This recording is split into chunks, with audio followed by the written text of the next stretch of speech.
दीदी, तुम्ही इथे तुमच्या आईला भेटायला आला आहात. त्यांना भेटा आणि तुमच्या कामाशी मतलब ठेवा. उगाच माझ्या कामात नाक खुसपण्याची गरज नाही. शेवटी सहनशीलतेलाही एक मर्यादा असते. सतत मला शिकवण देत राहता तुम्ही. मी सुद्धा तुमच्या वयाचीच आहे. माझ्यातही तितकीच समज आहे. मला माझ्या कामात हस्तक्षेप अजिबात आवडत नाही. तानियाने ठामपणे उत्तर दिले. तिचे शब्द ऐकून मनीषा गप्प राहिली. बोलेल तरी काय? वहिनी तर सरळ बोलायलाही तयार नव्हती. तिने आपल्या भाऊ मननकडे पाहिले, या आशेने की तो तरी काही बोलेल. पण तो तर नजर खाली झुकवून शांत बसला होता. तिच्या नजरा आई जानकीजींकडे वळल्या. त्या कातर नजरेने तिच्याकडे पाहत होत्या. शेवटी त्या बोलणार तरी काय?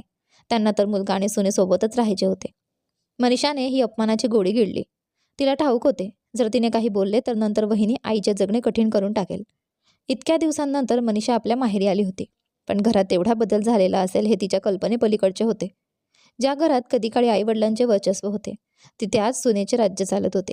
भाऊ एवढा शांत कसा राहिला? तो तर आईविरुद्ध काही ऐकूही शकत नव्हता. तिचे असे स्वागत होईल याचा तिला अजिबात अंदाज नव्हता.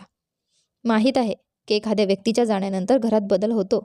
पण पप्पांच्या जाण्यानंतर असे काय झाले की घराचे वातावरण इतके बदलून गेले? पप्पांच्या उपस्थितीत तानियाला काही बोलण्याची हिंमत नव्हती. पण आता तिच्यात इतकी धमक आली कुठून? तानिया आणि मननचा विवाह 2 वर्षांपूर्वी झाला होता.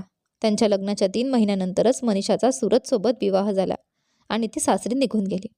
घरात सगळे काही नेहमीसारखेच होते. ती सासरी गेल्यावरही जेव्हा कधी माहेरी यायची तेव्हा तिचे अगदी प्रेमाने स्वागत व्हायचे. आई आणि वहिनी तिच्या आवडीच्या गोष्टी करून ठेवायच्या. पप्पा संध्याकाळी येताना तिच्यासाठी आईस्क्रीम आणायचेच. त्यांना माहिती होते, ऋतू कोणताही असो, मनीषाला आईस्क्रीम खूप आवडतो. आणि ते फक्त तिच्यासाठीच नव्हे तर सुनेसाठीही तिच्या आवडीच्या वस्तू आणायचे. पण गेल्या वर्षी पप्पांचा अचानक हृदयविकाराच्या झटक्याने मृत्यू झाला. त्यानंतर मनीषा फक्त एकदाच माहेरी आली होती. त्यानंतर आता ती आली होती. कारण गरोदरपणात गुंतागुंतीमुळे सासरच्यांनी तिला पाठवले नव्हते. आता ती 2 महिन्याच्या बाळासोबत माहेरी आली होती. पण इथले वातावरण पूर्ण बदलले होते. कालपासून ती सगळं पाहत होती. आई पूर्णपणे शांत झाली होती. ती आता जास्त काही बोलत नव्हती. तिच्या साड्याही किती जुन्या आणि मळलेल्या होत्या. त्या तेच घालून राहिली होती. आई कधीही न प्रेस केलेली साडी घालत नसे. तिच्या साड्या अशा जुन्या फाटक्या कधीच नव्हत्या. पण आता तिला अशा अवस्थेत पाहून मनीषा सुन्न झाली होती. जेव्हा मनीषाला सहन झाले नाही तेव्हा तिने जबरदस्ती आईसाठी साडी काढायला त्यांच्या अलमारीचे दार उघडलं. पण जे झालं ते बघून ती सुन्न झाली. जी अलमारी कधी काळी आईच्या साड्यांनी भरलेली असायची तिथे आता फक्त मोजक्यात जुन्या आणि गंजलेल्या साड्या होत्या. हे पाहून मनीषाने विचारले, आई तुमच्या साड्या कुठे गेल्या? बेटा, तुझे पप्पा गेल्यानंतरच मनच नाही लागत. त्या साड्या मी घालतच नाही, म्हणून मी त्या देवाणघेवाणीत देऊन टाकल्या.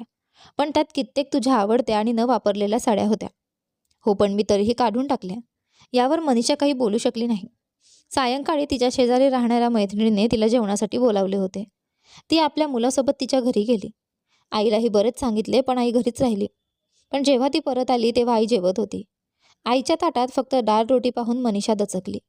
तिला स्पष्ट आठवत होते की ती बाहेर जाताना भाऊ पनीर घेऊन आला होता. म्हणजेच वहिनीने पनीरची भाजी बनवली होती. मग आईच्या ताटात फक्त डाळ रोटीच का? तिने विचारले, आई तुम्ही फक्त डाळ रोटी खाता आहात? पनीर का नाही घेतलं? तुला तर खूप आवडायचं ना? आजकाल मला हे सगळं खाण्याची इच्छाच होत नाही. साधं अन्न खाल्लं की विचारही साधे राहतात. पण आता हे सगळं मनीषाच्या मनाला पटत नव्हतं. काहीतरी चुकत होतं. आई काही सांगू इच्छित नव्हती. पण घरातला बदल तिच्या कल्पनेपलीकडचा होता. नव्या वास्तवाचा धक्का, ही शंका तिला लवकरच स्पष्ट झाली.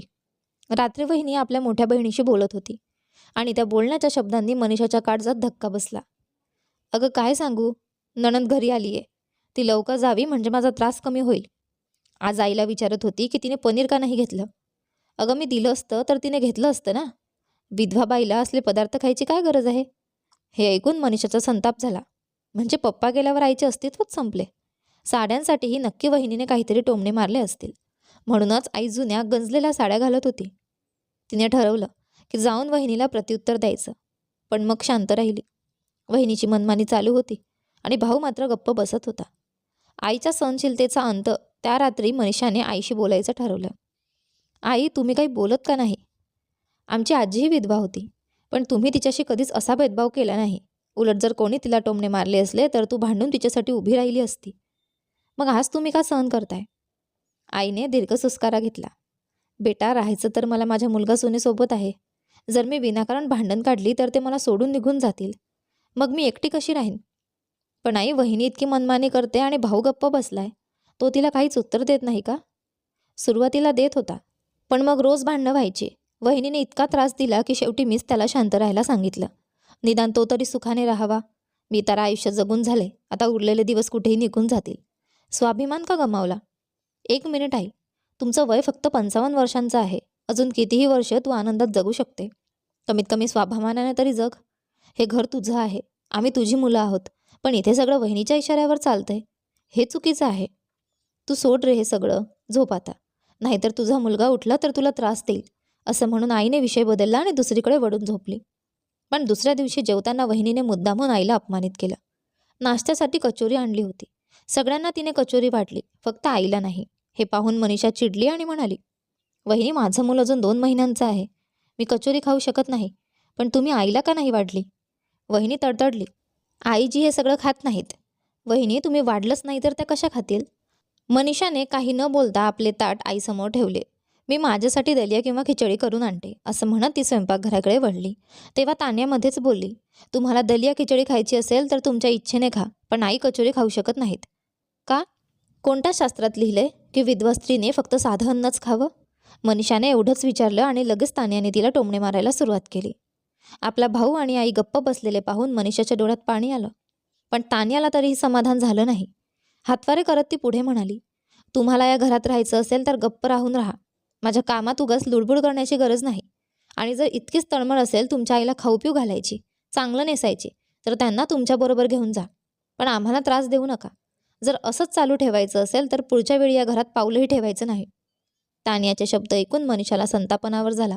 तिने आपल्या मुलाला आईच्या मांडीवरून घेतला आणि थंडपणे म्हणाली, ठीक आहे वहिनी, मी चालले. पप्पांच्या जाण्यानंतर या घरातल्या लोकांचा स्वाभिमानही संपला आहे. मला माहीत नव्हतं की पप्पांबरोबरच माझं माहेरही संपून जाईल. मनीषा, कुठे चाललीस? अचानक जानकीबाईंनी आवाज दिला. हे ऐकून तान्या कडाडली. जाते ना तर जाऊ द्या.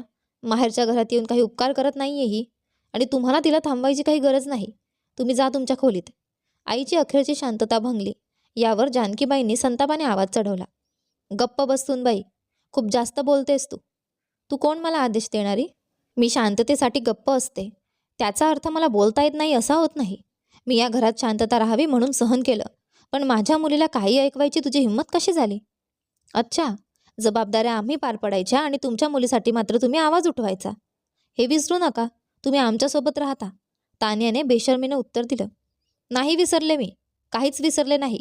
पण तू विसरलेस सुनबाई, हे घर माझं आहे. मी तुझ्यासोबत राहत नाही, तू माझ्यासोबत राहतेस. आणि हवं तर आजच तुला घरातून बाहेर काढू शकते. अच्छा, मग राहणार कोणासोबत? सांगा मला. तुमची जबाबदारी उचलणार कोण? माझी जबाबदारी मी स्वतः उचलू शकते. मला तुझी गरज नाही. माझा स्वाभिमान गिळून मी खूप जगले. आता मला असं नाही जगायचं. तुला जायचं असेल तर आनंदाने जा. हे ऐकून तान्याने मननकडे वळून पाहिलं आणि म्हणाली, तुम्ही गप्पा का उभे आहात? तुमच्या आईला समजावून सांगा. जर तिने बहुतेक खोडसाळपणा केला तर त्याचा त्रास त्यांनाच होईल. मी काय समजावू? जेव्हा मी तुला समजावू शकलो नाही तेव्हा माझ्या आईला कसं समजावणार? आणि खरं सांगायचं तर आई बरोबर म्हणते. त्या आजही आपल्या घरातून आपल्याला बाहेर काढू शकतात. त्यांचा पूर्ण हक्क आहे. कायद्यानेही त्या आपल्याला घालवू शकतात. आणि उद्या आई तिची संपत्ती तिच्या मुलीच्या नावावरही करू शकते. आता हे तुझ्यावर अवलंबून आहे की तुला भाड्याच्या घरात राहायचं आहे की नाही. मी तुला दोन्ही पर्याय सांगितले. असं म्हणत मनननेही आपले हात वर केले. यावर तान्याला काहीच उत्तर देता आलं नाही. अखेर मनन बरोबरच म्हणत होता, प्रॉपर्टी हातातून गेली तर उरेल तरी काय. त्यानंतर तान्याला अक्कल आली आणि तिने तिच्या सासू व नणंदेची माफी मागितली. तुमचे याबद्दल काय मत आहे कमेंट करून नक्की कळवा. कथा आवडली असेल तर व्हिडिओला लाईक करा. तुम्ही चॅनलवर नवीन असाल तर सबस्क्राईब करा आणि नोटिफिकेशन बेल दाबा, जेणेकरून येणाऱ्या पुढील व्हिडिओचे अपडेट तुम्हाला सर्वात आधी मिळेल. धन्यवाद.